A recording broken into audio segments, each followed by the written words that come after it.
Le missel mentionne explicitement certains moments où l'action liturgique se fait en silence. Avant de prononcer une oraison, le prêtre dit « Prions le Seigneur », puis silence, en principe du moins. Le missel le dit. C'est une invitation à ce que chacun assume dans le secret du silence sa responsabilité de priant dans tout ce qu'il a de plus personnel. La prière de présidence ne vient qu'après, pour faire remonter tous ces murmures de prière silencieuse, pour les collecter dans le vase d'une formule de prière. De même, le missel mentionne un silence après la lecture de la parole ou l'homélie. Le cœur médite, rumine les mots entendus pour se les approprier ou les confronter à sa propre vie. De même, après la communion, il y a encore un silence qui permet de réaliser la portée du geste sacramentel qu'on vient de poser. Il y a aussi un silence que je qualifierais de portant, celui où pendant la prière eucharistique, l'assemblée porte la voix et les mots du prêtre, comme les fils d'Israël portaient les bras levés de Moïse.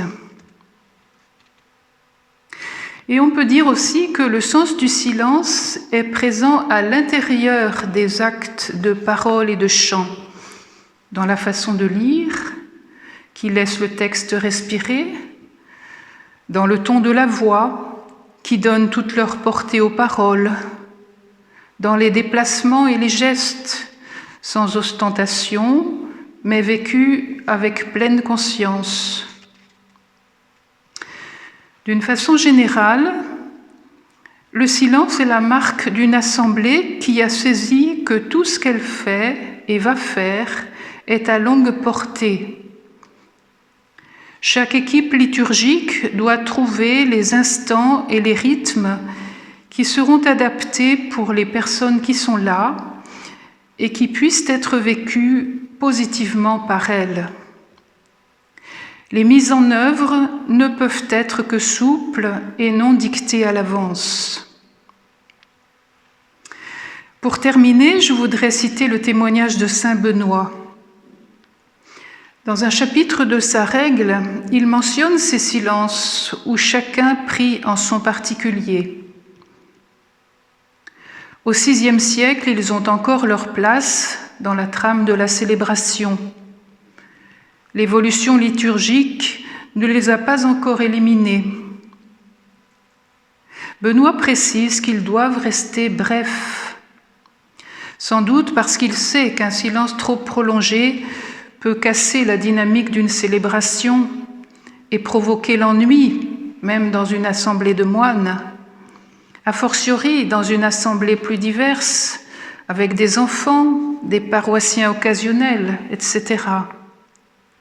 La mise en œuvre est délicate, mais redonner une place, même brève, à ces instants de silence représente un enjeu qui n'est pas mince. Il s'agirait de réduire le fossé qui s'est creusé entre prière personnelle et prière officielle de l'Église.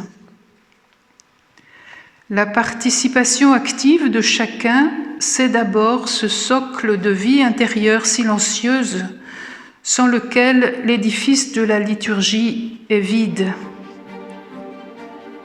Je vous remercie.